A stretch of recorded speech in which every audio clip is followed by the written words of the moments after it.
अस्सलाम वालेकुम, आप देख रहे हैं विजन पॉइंट और मैं हूं आपका मेज़बान राहील मुआविया। नाजरीन, उस्मान बुज़दार साहब का दौर गुजरा तो लोग उन्हें ढूंढने में मसरूफ़ हैं।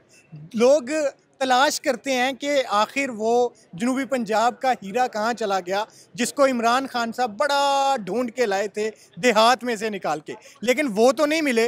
बिलाखिर उस हलके से जीत के आने वाले हाफिज़ ताहिर कैसरानी साहब हमारे साथ मौजूद हैं, जो मुफ्ती ज़ुबैर जो मारूफ आलिम दीन है उनके भाई भी हैं। उनसे जानते हैं, बातें करते हैं। जी, बुज़दार साहब कहते थे कि मेरा हलका जो है ना बड़ा पसमानदा हलका है, तो उसकी कोई पसमानदगी दूर हुई है कि नहीं? बुज़दार साहब ने वहाँ से इलेक्शन लड़ा था 18 में और फिर सीएम बने। अल्हम्दुलिल्लाह उन्होंने अपने इलाके में काफ़ी सारे काम किए, लेकिन जिस तरह वहाँ की आवाम तवक्को रखती थी वो न कर पाए, जिसकी वजह से लोगों ने इस दफ़ा उनको फ़ैसला दे दिया, हरा दिया और मुझे वहाँ से जितवाया है। ठीक है। अच्छा, मुफ्ती ज़ुबैर साहब जो हैं उन्हें हम जानते हैं कराची से, तो आपकी फैमिली भी कराची से ही है।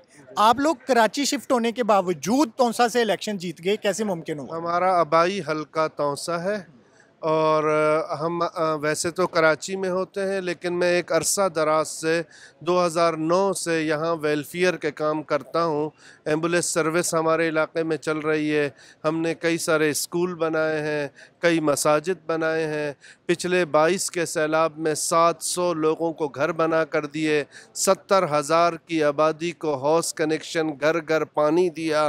तो मुख्तलिफ़ प्रोजेक्टों पर काम किए, जिसकी वजह से आवाम ने अल्हम्दुलिल्लाह इन सारे प्रोजेक्ट्स पे काम करने के लिए फंडिंग कहाँ से आई?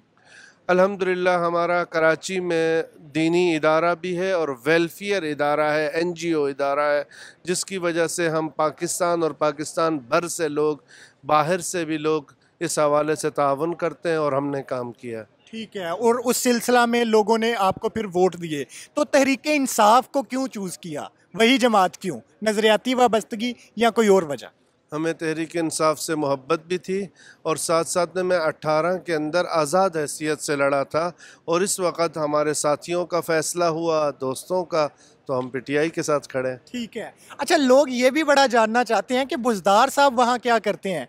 मैंने कल परसों एक टिकटॉक देखी थी, वहाँ पे एक बंदा बकरियाँ चरा रहा था और बुज़दार साहब उसके पास ज़मीन पर बैठे हुए थे। तो क्या वहाँ ऐसे ही सादगी में ज़िंदगी गुजार रहे हैं या कोई मामलात और हैं? असल बात यह है कि बुज़दार साहब वैसे तबीयतन एक अच्छे आदमी हैं और शरीफ नफ्स आदमी हैं, लेकिन बहरहाल जिस तरह लोग उनसे तवक्को रखते थे उस तरह से काम ना कर पाए। उनके अलावा हम उनको किसी किस्म का तनकीद का निशाना बनाना मैं अच्छा नहीं समझता। आपकी जेब में ना मोबाइल बज रहा है, उस मोबाइल को ज़रा निकालें और ज़रा दिखाएं ना कि एक एमपीए का मोबाइल ऐसा भी होता है। ये क्या है जी? ये देखें जी, ये मेंबर सूबाई असेंबली हैं और इनका ये मोबाइल है, तो ये मोबाइल भी होता है? ये भी होता है। तो ये सादगी है या ये तौसा वालों की कोई खास सौगात है इतनी सादगी? नहीं, सादगी नहीं है, ज़रूरत है। थोड़ा लंबा टाइम बैटरी चल जाती है, काम ज़्यादा हो जाते हैं, इसलिए रखी हुई है। बहुत शुक्रिया। शुक्रिया आप साहब, थैंक यू। अल्लाह खुशियाँ दे।